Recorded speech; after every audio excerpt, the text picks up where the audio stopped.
Open your eyes. The first thing you notice is the cold. Not the kind of cold you fix by turning up the thermostat or pulling another blanket over yourself.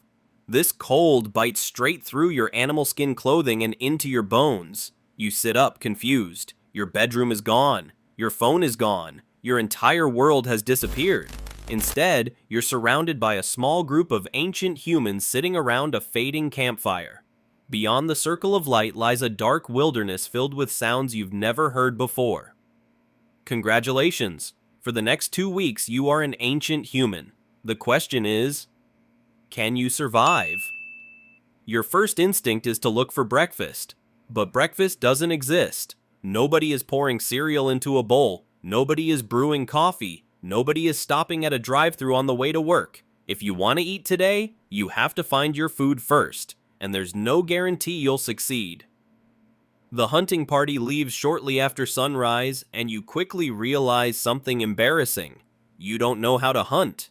You can't identify animal tracks. You don't know which plants are edible. You couldn't tell the difference between a harmless berry and one that could kill you. Think about that for a second.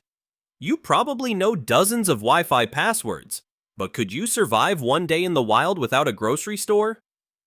Your ancestors could, because they had to. After walking for hours, the group finally finds something. Not a giant mammoth, not a massive hunt, just a patch of edible roots hidden beneath the soil. Everyone helps dig them out using simple wooden sticks. It's slow, it's dirty, but nobody complains. Food is food, and when you're hungry enough, even a plain root tastes like a feast. Here's where things get interesting. Ancient humans didn't spend every day fighting giant animals. Most of life was surprisingly ordinary. Gathering plants, looking for water, repairing tools, watching children, keeping an eye out for danger. The dramatic mammoth hunts were rare. Daily survival was the real job. As the afternoon passes, your feet ache. You've walked farther today than you probably do in an entire week. There's no chair waiting for you, no couch, no car. Your legs are now your only transportation. Ironically, your body begins doing exactly what it evolved to do: move. Scientists believe ancient humans often walked several miles every single day, simply because survival required it. For them, exercise wasn't something scheduled between work meetings. It was life itself. Then the sun begins to disappear, and suddenly, everything changes. Darkness arrives much faster than you're used to. Beyond the firelight, you can't see anything, but you can hear plenty. A distant howl, branches snapping somewhere in the trees, something moving through the bushes. Your imagination fills in the rest. Without electric lights, the night feels enormous. You instinctively move closer to the fire. Not because someone tells you to, because every part of your brain knows light means safety. Predators think twice before approaching flames. Humans have probably felt comfort around campfires for hundreds of thousands of years. That feeling still lives inside us. But the evening isn't silent. An older member of the group begins telling a story. You don't understand every word, but everyone is paying attention. Children stare wide-eyed. Adults laugh at familiar moments. The story isn't just entertainment, it's education. It teaches where dangerous animals live. It reminds everyone about successful hunts. It passes knowledge from one generation to the next.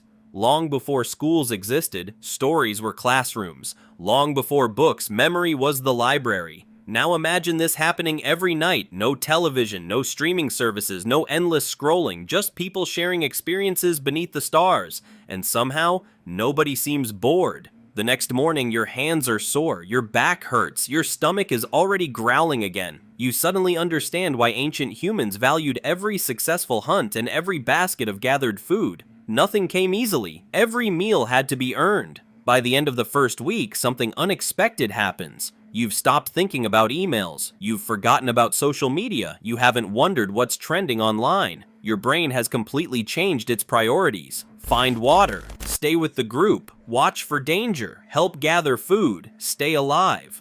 Everything else has faded into the background. Modern psychologists often talk about living in the present.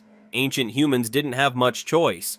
Tomorrow wasn't guaranteed. today demanded all of their attention. But perhaps the biggest surprise isn't how difficult life is, it's how important other people become. You quickly realize you would never survive alone. Someone knows where clean water can be found. Someone recognizes edible plants. Someone can make stone tools. Someone watches for predators while others sleep. Every person contributes something valuable. The group survives because everyone depends on everyone else. In today's world, we celebrate independence. In the ancient world, cooperation was the difference between life and death. By the second week, you've changed. You wake naturally with the sunrise. You notice fresh footprints in the dirt before anyone points them out. You can recognize the sound of different birds. You appreciate clean water in a way you never did before. Even the smallest meal feels satisfying because you know exactly how much work went into finding it. Life is still exhausting. It's still dangerous. But it has also become strangely simple. There are no overflowing inboxes, no endless notifications, no pressure to keep up with strangers online. Your world has become smaller, but in many ways, it's become clearer. Then, just as suddenly as it began, your 2 weeks are over. You wake up back in your own bed. The room is warm, clean water flows from the tap, breakfast is waiting in the kitchen, your phone lights up with dozens of notifications. For a moment, you simply stare at it. 2 weeks ago, you couldn't imagine living without any of this. Now you can't stop thinking about the people who did. Ancient humans didn't survive because life was easier. It was unimaginably harder. They survived because they adapted. They worked together. They learned from one another. They found joy in stories, strength in community, and hope in tomorrow's sunrise. Those people weren't superheroes. They were ordinary humans facing extraordinary challenges. And every comfortable part of modern life exists because they endured a world that most of us wouldn't survive for even a few days. Perhaps that's the greatest lesson your 2 weeks in the ancient world would teach you. Humanity's greatest invention was never the wheel, the spear, or even fire. It was our ability to adapt, no matter how impossible the world seemed. And that ancient ability is still inside every one of us today.